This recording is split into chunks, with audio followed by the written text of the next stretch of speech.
శ్రీమద్భగవద్గీత 4వ అధ్యాయం జ్ఞానకర్మ సన్యాసయోగం 39వ శ్లోకం.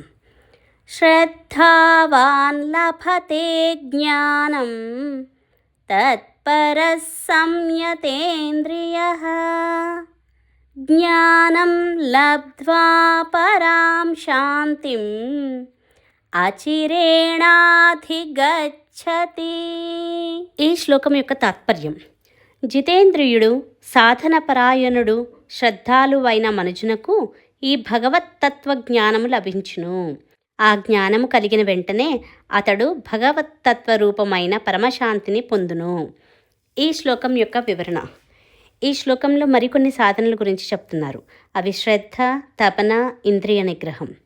శ్రద్ధావాన్ లభతే జ్ఞానం. శ్రద్ధ ఉన్న వ్యక్తికే జ్ఞానం కలుగుతుంది. శ్రద్ధ వల్ల నిశ్చయ జ్ఞానము కలుగుతుంది. ఈ నిశ్చయ జ్ఞానం గురువుకు కలుగుతుంది, శిష్యునికి కలుగుతుంది.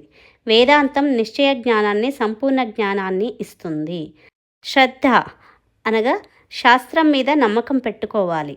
శాస్త్రం చెప్పింది స్పష్టంగా అర్థం కాకపోయినా, దాంట్లో ఏవైనా సందేహాలు వచ్చినా శాస్త్రం మీద శ్రద్ధ పోగొట్టుకోకూడదు. ఆ సందేహాలను పక్కన పెట్టి వింటూనే ఉండాలి. ఇది నేను నమ్మలేను, అది నాకు స్పష్టంగా అర్థం కాలేదు అనిపించినా కనీసం గీత చివరి వరకు అధ్యయనం చేయాలి. అలా ఆపకుండా వింటూ పోతే చివరికొచ్చేలోపు ఆ సందేహాలు వాటంతట అవే తీరుతాయి. లేదా గురువుని ప్రశ్నలు అడగండి. గురువులు ఎప్పుడూ కూడా జవాబులు చెప్పడానికి సిద్ధంగానే ఉంటారు. ఎందుకంటే వేదాంత విజ్ఞానం అర్థం చేసుకోవాలంటే సందేహాలను తీర్చుకోవాలి. మరొక సాధన నేర్చుకోవాలి అన్న తపన ఉండాలి. తత్పరః అంటే తపన ఉండాలి అంటున్నారు కృష్ణ పరమాత్మ. ఇంద్రియ నిగ్రహం. ఇంద్రియ నిగ్రహము ఉండాలి. దీన్ని సంయతేంద్రియ అంటున్నారు కృష్ణ పరమాత్మ. ఏకాగ్రతతో వినకపోతే విషయం అర్థం కాదు కాబట్టి ఏకాగ్రతతో విషయాన్ని అర్థం చేసుకోవాలి, క్రమపద్ధతిలో నేర్చుకోవాలి అంటున్నారు.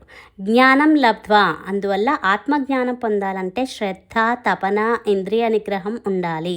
ఇవి ఉంటే ఆ వ్యక్తి జ్ఞానం పొందుతాడు. జ్ఞానం పొందితే కలిగే ఫలితం పరాం శాంతిం అధిగచ్చతి. పరమశాంతిని పొందుతాడు. అంటే గీత మీకు మానసిక ప్రశాంతతను చేకూరుస్తుంది. అది మామూలు శాంతి కాదు, పరమశాంతిని చేకూరుస్తుంది. అచిరేణ అనగా వీలున్నంత త్వరగా పొందుతారు. మీరు పొందిన జ్ఞానం మీకు జ్ఞానఫలాన్నివ్వాలంటే మీకున్న శ్రద్ధ మీద, అలాగే కేటాయించిన సమయం మీద, దానికిచ్చే ప్రాముఖ్యత మీద ఆధారపడి ఉంటుంది అంటున్నారు కృష్ణ పరమాత్మ. హరే కృష్ణ.